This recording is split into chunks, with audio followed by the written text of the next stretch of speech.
Hey, welcome to this episode of Am I a Bad Mom podcast. Today we are talking about a topic that might very well be the central focus of all of my work, which is sort of the art of letting go.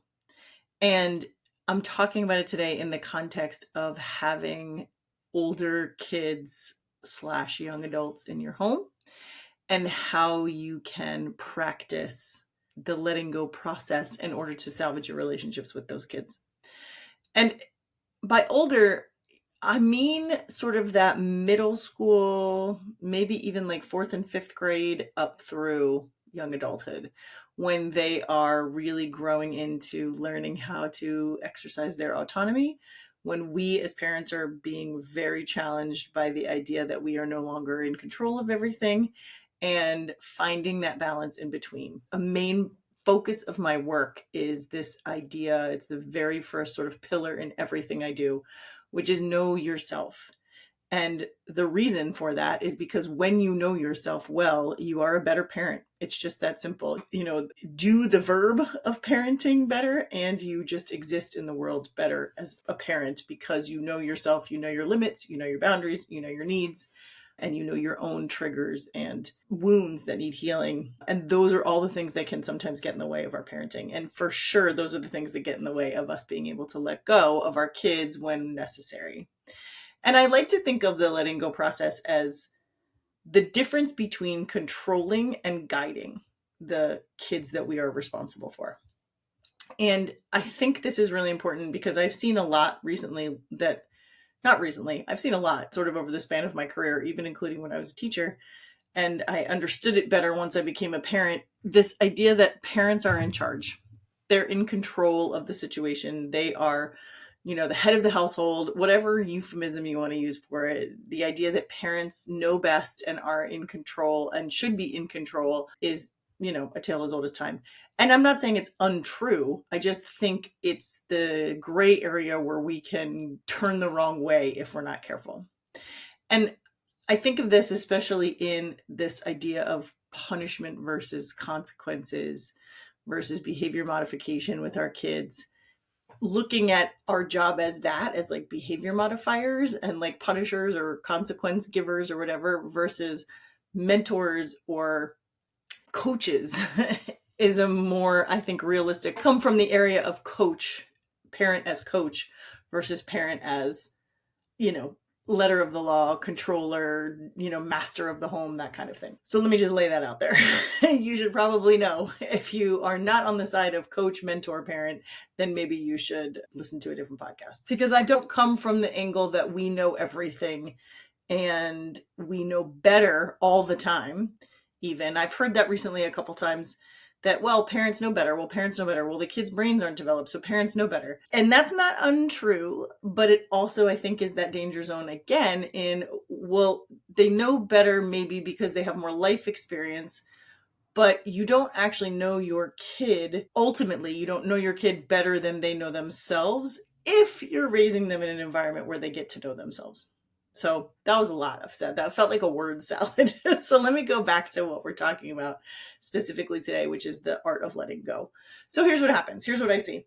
We bring home this new baby, whether we birth them, whether they're adopted, whether they're, we foster and then adopt, whatever. We bring home a baby or a small child, toddler area. And we think in our brains, they are like a blank slate and we are meant to create them, essentially, help them create themselves. And the best of times we think we're made to help them create themselves. I use a lot of times I use the metaphor, I can't remember who said it, it wasn't me though, of they're like a piece of glass, they come to us like completely clean and untouched, and then throughout their lives they're going to get scratched and dented and all of that stuff. We think of those babies or those small children in our lives as that untouched glass, and we are then responsible for how either maintaining that perfectness, which is impossible, or, how we carry them sort of through the world in order to maintain as much of that perfectness as possible. We take on a responsibility for them that can sometimes feel like we are the only thing responsible for them. We are the only ones responsible. And it is our job 100% of the time to guide them in a way that they don't ever, experience pain or hurt or any of those things. We know that's not impossible, right? We know it's impossible for us to keep them safe from every single thing in the world, but that doesn't mean that's not that sort of innate sense that we have, that that's what we're supposed to be doing, is keeping them safe from everything. And oftentimes what comes into that is, well, we made these mistakes as kids and we don't want them to go down the same road. And so we do everything we can to try to keep them from that. I talk about this in the episode where we talk about food. There's a lot that comes up in there, the control versus the guidance piece of it. If you're sort of active in any aspect of parenting, if you are a sports parent, if you are an academic parent, if you are a food and nutrition parent, if you're somebody who sort of has thrown themselves wholeheartedly into creating this environment for your kid in some or all of those ways, it can be really hard when you get to the age where they start pushing back a little bit or making their own decisions or wanting something different than you think they should or can want. If you have a kid who's been into soccer since they could walk, essentially, and then they get to the age where they don't feel like playing anymore, or they're fighting you at every turn on things, or you may sort of project forward and think they're going to regret this if I let them quit, or they're going to regret this if I let them stop everything, or I'm going to push through this discomfort of them voicing their concerns because I know that what they really want is they really want to play this game. So letting go. And in that example, letting go is you have to be curious about what's going on. And so rather than jump right to that, I'm going to start where I always start, which is, again, that number one pillar of know yourself.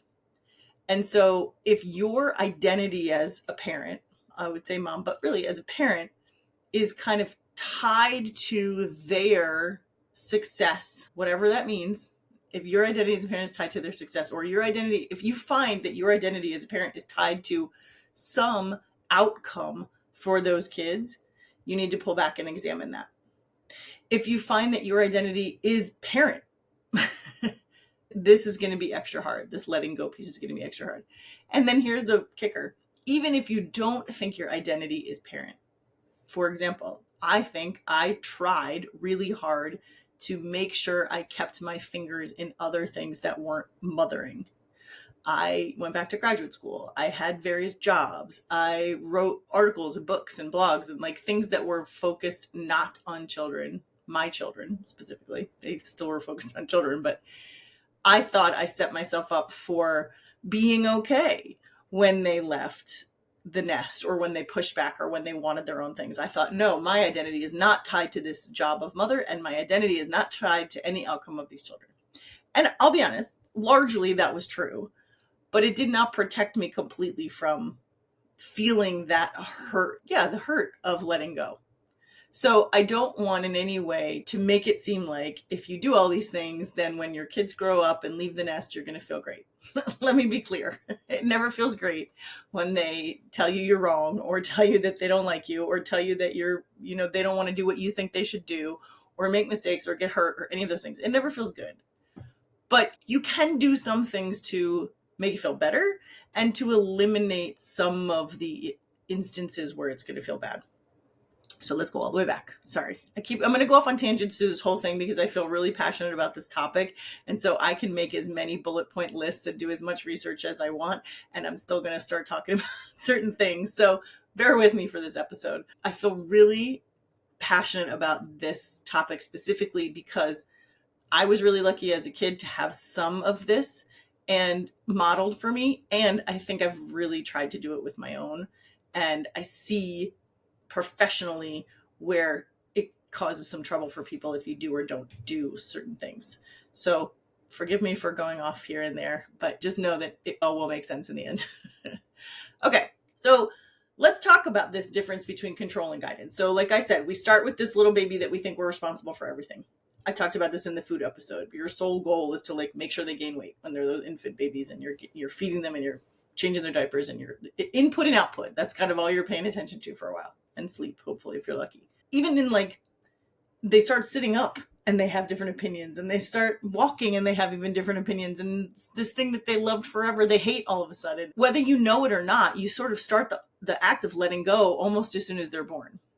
Because if what you're trying to hold on to versus let go of is control. Spoiler, you never had it fully anyway.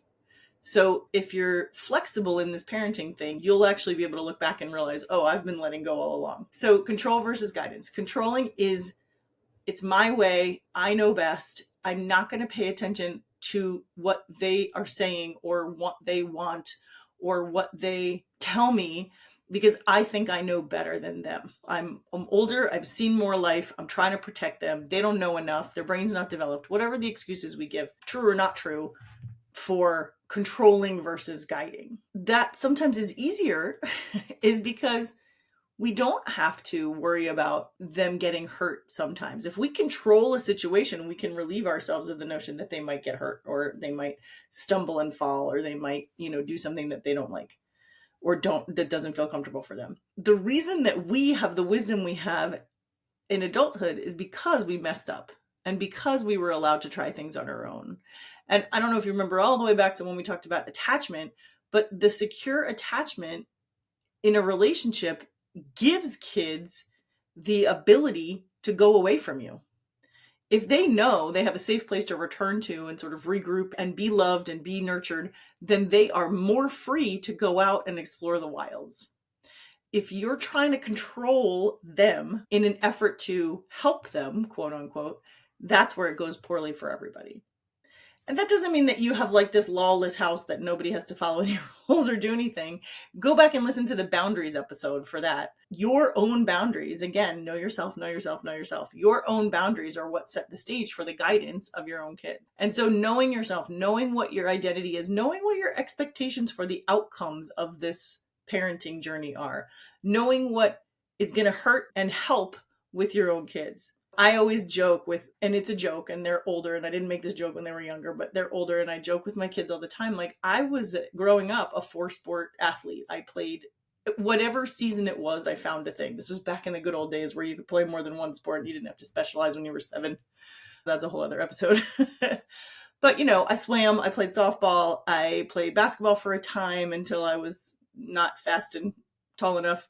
I played, what else? Field hockey for a little while. Like, whatever the season, I found something. And then I grew up and I had these kids that weren't really, they weren't really into sports. Like, I had one that played soccer for a decent amount of time. Of course, the one sport that I had no idea about, I had to learn. And then ran track, so I had to learn all new sports. But none of my 3 had the sort of intensity and passion and like single focusedness that I had on sports. I actually, looking back, think that's a huge gift because I see how that can sort of can overtake your life too. And so I don't wish that we had it, but it took some learning for me to be like, how do I parent a kid who has no interest in athletics? And B, how do I feel about not having any kids who have any interest in athletics? Like, how do I bond with them? What do I know? I don't know anything about theater. I don't know anything about track. I don't know anything about, and not that that's not athletics, by the way, but like, I don't know anything about video games. I had to really look at my own self because I could have forced them. I could have made them stay on the swim team. I could have made them continue playing soccer. I could have made them go to camps. And for all I know, they might have actually really loved it if I did that. But I didn't do that because they didn't express an interest in it and they didn't want to pursue it. And so I didn't push them in pursuing it. Here's what I did do, though, and this is, again, knowing yourself. And my husband and I talked about this prior. We had an expectation and a boundary that if it's a team sport, if you are signing up for a team sport, you will complete whatever season it is with that team, even if you hate it, because you have signed up, you have made a commitment, you will show up and be there. And that's important to us. And that included like a soccer, soccer sometimes was both spring and fall. And so if the kid didn't like it in the fall, we'd be like, you got to get through the spring and then you can quit. So that was our boundary and that was our guidance, because what we were teaching them there was team membership and responsibility, rather than we were trying to control them and keep them on the team because we thought that was the best thing for them. We did. Quite frankly, I would have liked it if they continued playing, because I do think there's a lot to be gained from that, but they were not interested in it, and not just not interested, they really didn't want to do it anymore. And so I listened and we talked through it all. And we made the decision kind of together, like, okay, this is what you want. Here's what we think you need. And so here's the middle ground. You keep playing because you made a commitment for this season, but you don't have to do it anymore after the season. But let's reevaluate, because you never know. Because again, as the adult, I understood they may change their mind in 3 weeks. I didn't assume that and make a decision based on it. I thought that might happen and said to them, let's reevaluate just in case you change your mind. So that's knowing myself. That's knowing, okay, sports is important to me, and my knee-jerk reaction to keep them on this team forever in perpetuity is really about me and not about them. I do want them to learn about commitment and teamwork. And so that's something that we're going to have to compromise on. I knew myself well enough that I had the space and the capacity to listen to them and what they wanted.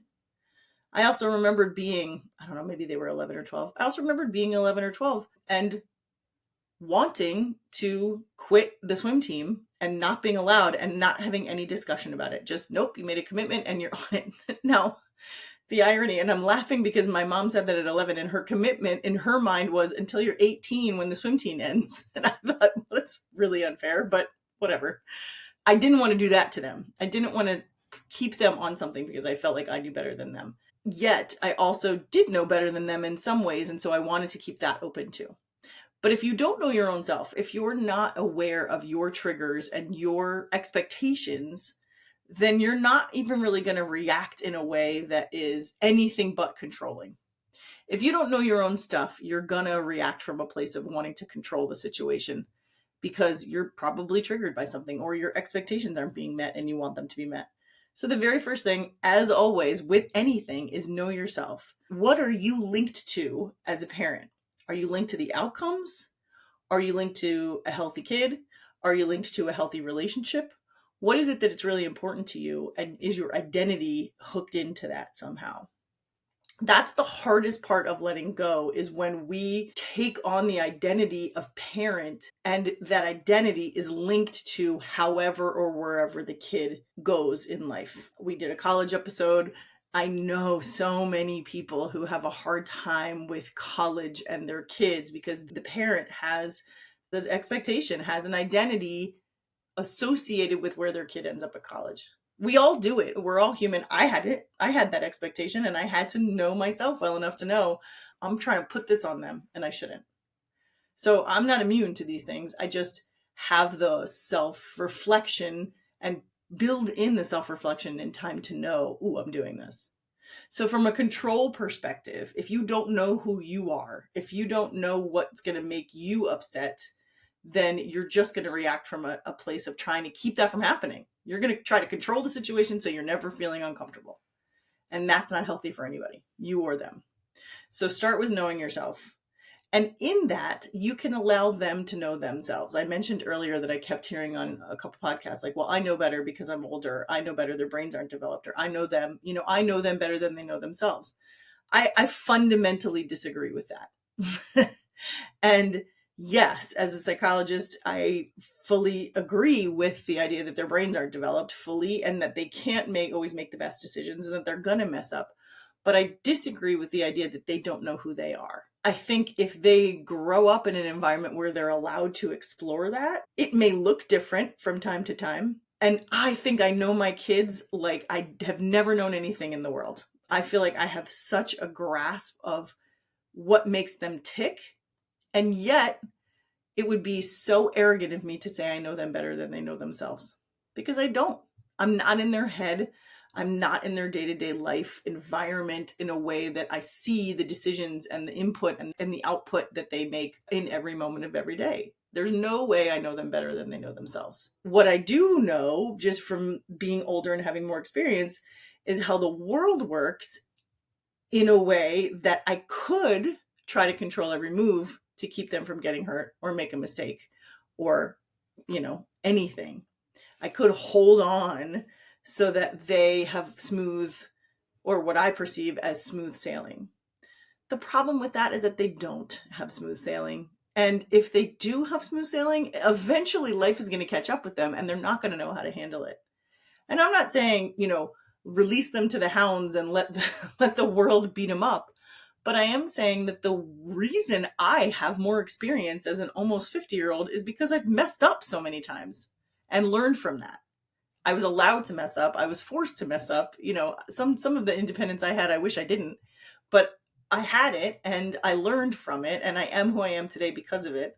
And what I want for my kids is to have that same knowledge of themselves and resilience that comes from messing up and repairing.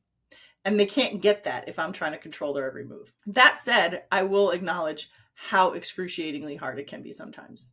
Case in point, I'll give you a little personal story. I have a 21-year-old. I'm trying not to give too many details, but I will tell you that they have just made a decision for themselves to take a professional opportunity that is wildly inconvenient.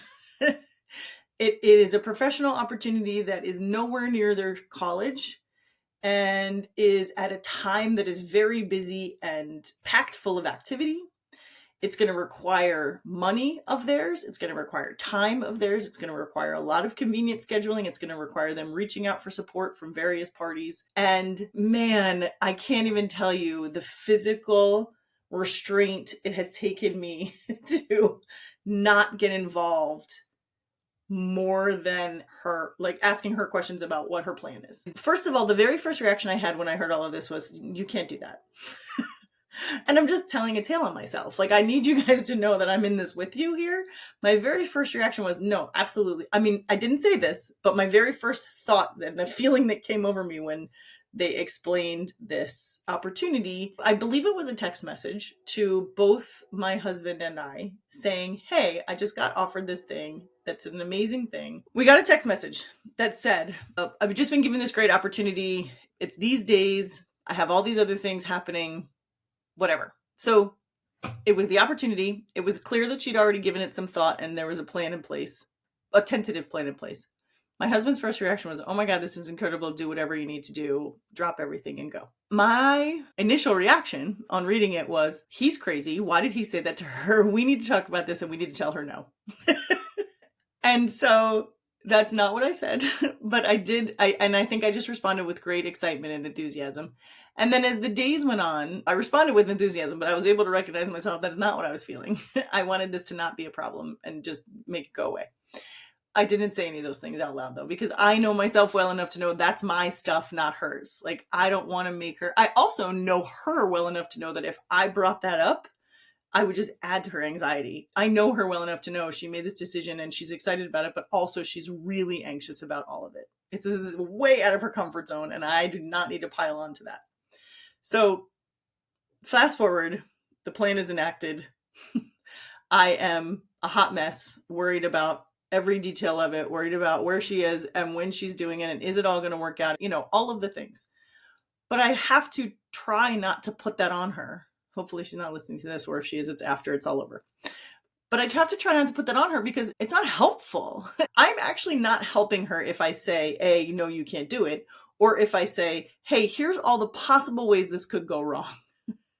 Because I have more life experience and I am thinking, oh God, what about traffic? What about this? What about money for all this? Where's she going to eat? Where's she going to sleep? Where's she going to whatever? I'm thinking all those things. If I just do all that, if I just pepper her with all those questions, or I say, you can't do it because of X, Y, and Z, how is she helped? How is she learning? How is she growing? How is she moving toward being a fully self-actualized adult? What I can do is say to her, hey, here are a couple things I thought about. What are you thinking about them? And the reason I thought about them is because I do have life experience and I do have years worth of trying to do wacky things that I can reflect on to say, oh, what about X, Y, and Z? I do have experience driving the routes she's driving to be able to say, hey, this might not be the best time for you to leave. How about trying this instead? But I shared that information with her as somebody like a mentor or coach who has been there before in some capacity.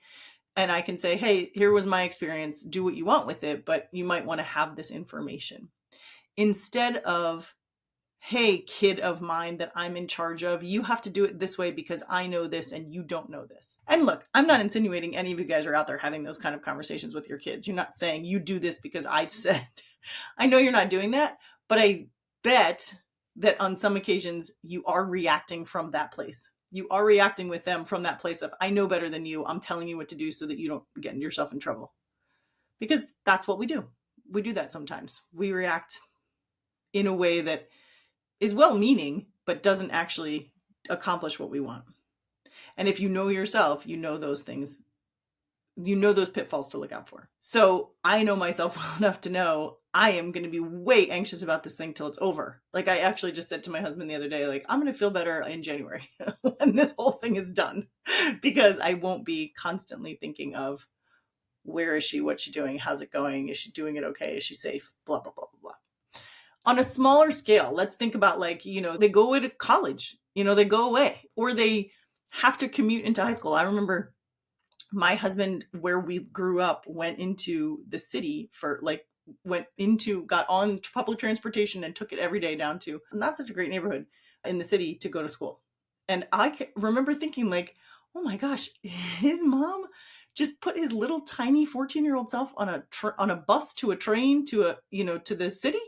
Like, I can't even imagine doing that. But she had a different, she grew up in the city. So that wasn't even a thing for her. Like, I was this little sheltered suburban kid who was like, oh my God, the train by yourself at 14? Like, it just didn't even occur to me. She had a different experience growing up, so she wasn't worried about it. She might have been, had it been me and my kid, I might have been more worried and maybe wouldn't have let him, or would have been very anxious on, put that on him. You need to know your own self, and I needed to know my own self to know, am I holding on here because I want to control this situation and I want to keep them from getting hurt or harmed or anything? Or am I offering them the guidance that they need to go that direction? So in knowing yourself, you allow them to learn themselves. My daughter is going to learn a tremendous amount about herself, her capacity for difficult situations, the amount she needs to sleep in any given day. She's going to learn, the best tricks for keeping herself awake. She's going to learn how she can squeeze a lot of stuff into a short amount of time. She's going to learn so many things that she needs to learn, because I have allowed that, and my husband, we've allowed that growth to occur, doing something that really neither one of us wishes we would have to do. So in knowing ourselves and knowing our capacity for this, we allow her to know herself too. And we allow for the possibility that she knows herself better than we do. She knows what she's capable of. She knows how badly she wants to do this thing, that she's willing to sacrifice X, Y, and Z for it. And we have to respect that. So number one, know yourself, allow them to know themselves, and allow for the possibility that they know themselves better than you do. Help. I wanted them to always feel like I could help them, I could talk to them, I could listen and understand. I never wanted them to feel like they had to be afraid of punishment or judgment in this situation. We talk a lot about this with clients and friends, even, of how do you let kids sort of navigate high school? Do you let them party? Do you not let them party? Do you have an open and honest relationship with them? Do you come to them with things? Do you punish them when they mess up? I think this is know your end game is the perfect spot here. If you have a kid who calls you from a party because either they've had too much to drink or their friend has had too much to drink and they don't want to drive you home, your gut reaction may be like, they're grounded and they're never allowed to go out ever again in their lives. But the fact is that going to get you what you want? Do you want them to think my parent is the reason why I can't do anything? Or do you want them to feel like I'm in an unsafe situation and my parent's going to protect me? Because I can promise you, if they call you and you pick them up and then they get in trouble, you are going to never get that call again. And is that what you want? Or do you want them to always know you are a safe place to keep them from the greater danger of if they get behind the wheel of a car or they get themselves home somehow because they're afraid of what happens if they don't get home? That's knowing what do you want from the relationship? What are your expectations from that relationship? If it's an openness and an honesty, then you're going to know more about how to help them than if you just impose rules and consequences on them. They know they messed up. You don't need to punish them out of that. And going back to that control versus guidance, the punishment and consequences, the whole idea of behavior modification, this idea that like if we impose a consequence on them, if we punish them in some way, then we stop the behavior. That's absolutely true. 99% of the time, especially in the moment, a punishment is going to stop the behavior. Yelling at your kid is going to stop your kid from having a temper tantrum, probably in the moment. But it will not stop your kid from having temper tantrums.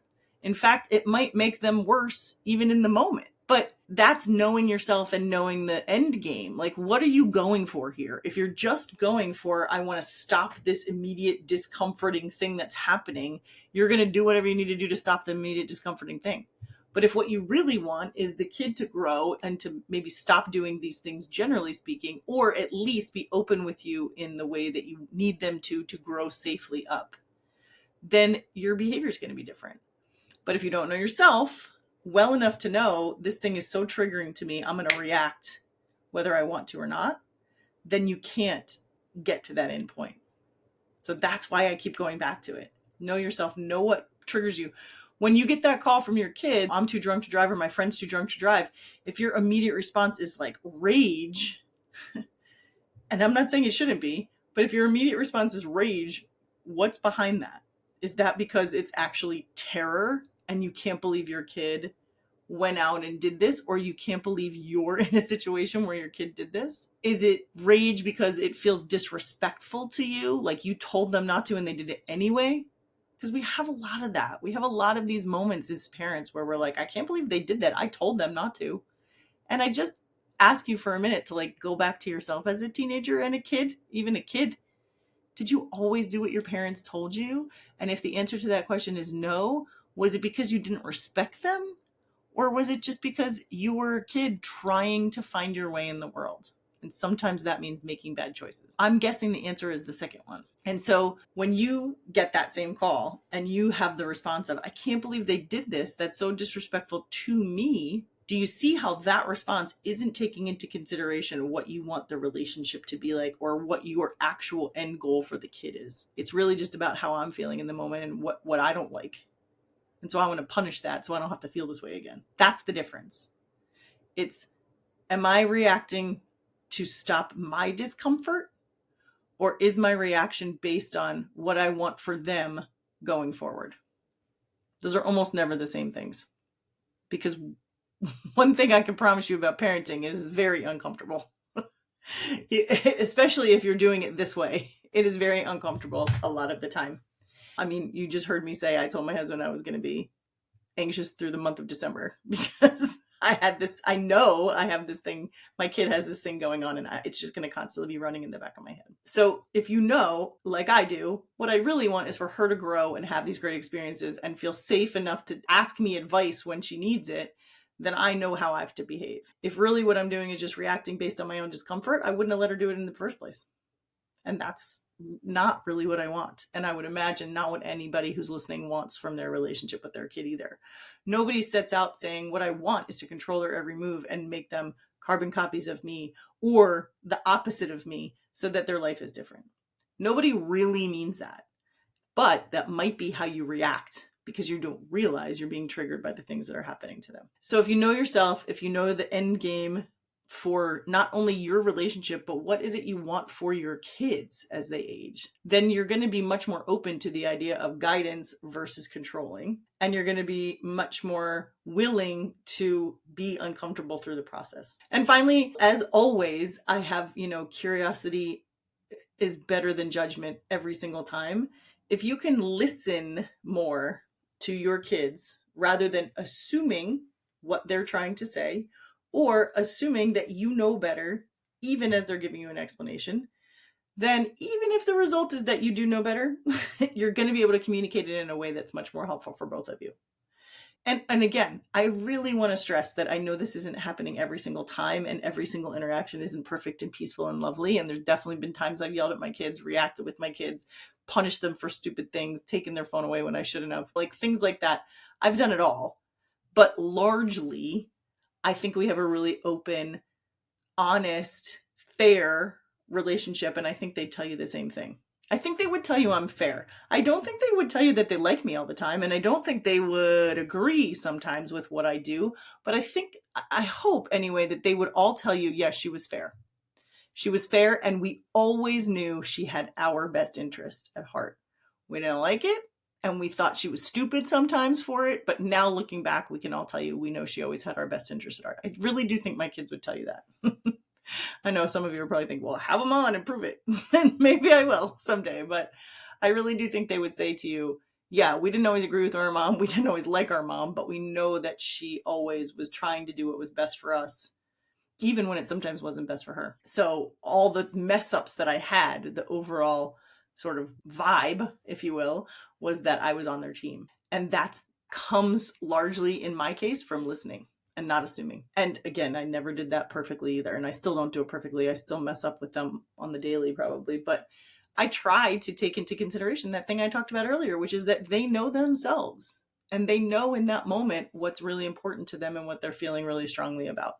And you might not agree with it, and it might not be something that's going to be long term, but acknowledging and giving that value is important so that they then will give you value when you say, here's what I think about this. I've got some years on you, so I kind of know what to look out for. The other part of that, and this is the kind of behavioral shift for you that might be helpful, is if you can ask questions more frequently than talk, which is ironic coming from me on this podcast talking at you. But if you can kind of stop yourself from the like opinion giving or judgment giving and instead say, I'm wondering about this, kind of catch yourself, catch your own thoughts, and then turn that into a question for them. That helps in two ways. First of all, I can tell you, I've given that little piece out multiple times. Many times do I say, have you asked that?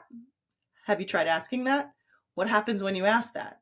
I'm wondering about this. I don't know about every, but anecdotally speaking, of course, this is not hard and fast research, but anecdotally speaking, nearly every single time I've ever given that piece of advice, the person comes back to me and says, oh my God, we had the greatest conversation. Or I learned something I never thought of, or I saw things a totally different way. I will say never, because I've never heard of it. So maybe they just don't tell me if it goes wrong, but I've never heard somebody come back and say that backfired. No one ever says that's a bad way of doing it. They might say it's hard and they might be like, ooh, I got answers I didn't want. Or now what do I do with this information now that I have it? But no one has ever come back to me and said, you know, that asking questions thing, that was a terrible idea. So take that for what it's worth. That's your behavioral shift is, how do I feel about this thing? What do I want to come from it? How do I ask them so that we can get there? Like my daughter's example of, I was anticipating some traffic stuff. I was anticipating late night driving. I was anticipating all the things that I was afraid of. But rather than telling her, oh my God, I'm so anxious about all these things, I asked, what's your plan for this? What's your plan for this? What's your plan for this? And then I got the details that helped not only me feel better, but helped, I think, her look at things too. Like, oh, I need to add this to my list of things I need to do for here. I need to do this. I need to do this. I need to do this. So rather than telling her, I asked some things that helped her come to those conclusions too. They weren't leading questions. They were just questions based on what I was concerned about. And so listening rather than assuming, being curious instead of judgmental about your kids, and trying to let go of that I know better. I'm older, so I know better. I've done this before, so I know better. I know you better than yourself. Trying to let go of that as well is helpful. So these are all ways to let go. We haven't really talked about what it feels like to let go and what it feels like on your end as you watch them sort of leave your nest. And look, we talk about empty nest when kids go away to college or kids move out of the house, but really the letting go process starts when they're much younger. Think about them riding away on a bike for the first time, or think about the first time they ask you if they can ride bikes with their friends and you're not involved, or think about even the first drop-off birthday party. Like, you start this letting go process much earlier than you even realize. And the earlier you can start this plan of helping them know themselves and you allowing them the space to grow and learn, the better the relationship's going to be when they're teenagers, so that when they really do leave, you know they're going to be back. You know they're going to stay in touch. You know they're not running away from you. So it doesn't feel as personal. I said at the very outset of this, you can't really prepare yourself for it completely, but what you can do is make it so that it doesn't feel hurtful when they leave. It doesn't feel like they're turning against me. It just feels like the natural order of things. And I know they're going to come back. It's not a final step that they go away for a little while or move out. That's not the end of our relationship. It's changing, but it's not the end of it. So that's what I got for you guys. Knowing yourself to parent better and the art of letting go is the same sort of 4 principles I always talk about. Know yourself, know your end game, listen, don't assume, and then just be consistent with it all. Thanks for listening. I will get to the me time segment in a moment. So if you like what you hear, we would love to have a review. We would love to have you just pop a couple stars up there or even just subscribe and share with your friends. It all helps get the word out there that when you wonder if you are a bad mom, the answer is emphatically no. Thanks for listening. All right, this week's me time is going to be on the topic of letting go and some of the tools that I use to help me do that. I talk a lot about knowing yourself and examining your own biases and your own triggers and your own, reactions and things like that. And there are some ways to do that. And one or two ways I have found effective is journaling, which I say that really loosely because for me, journaling has looked a million different ways. Sometimes it's literally a voice note when I'm thinking of something in the car.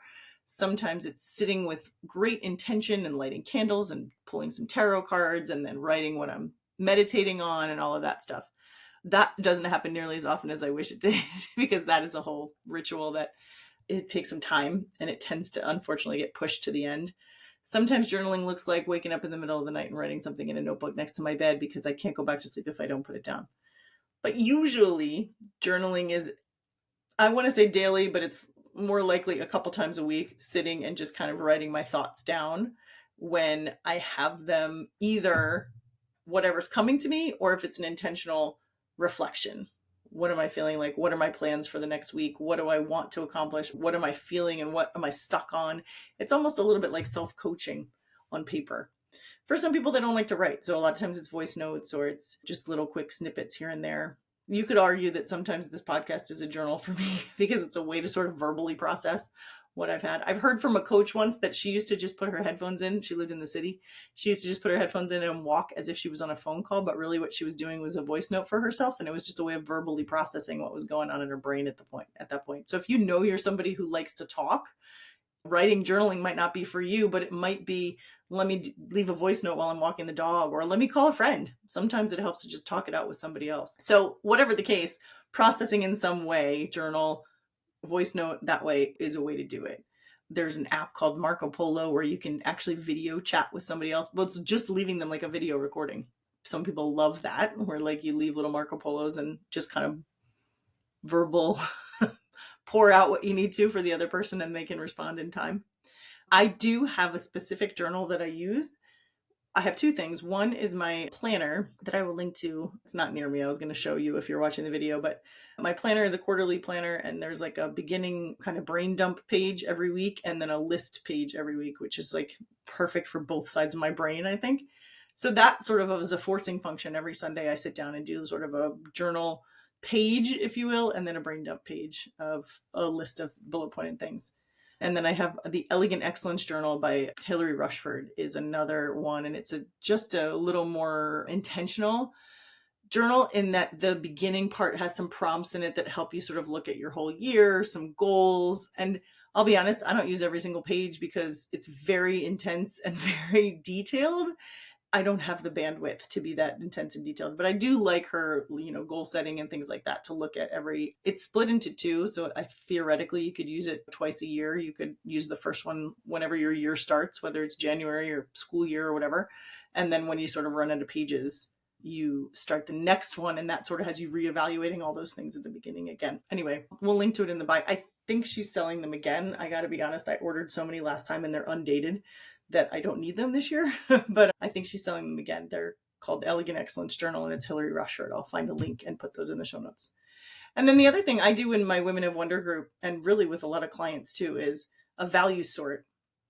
And there's a bunch of different ways you can do it. In my office, I have a deck of cards that just have different value words on them. And we physically go through and sort them out and decide which feel more important to the person. And then we order them and then we write them down and we have a whole practice around it.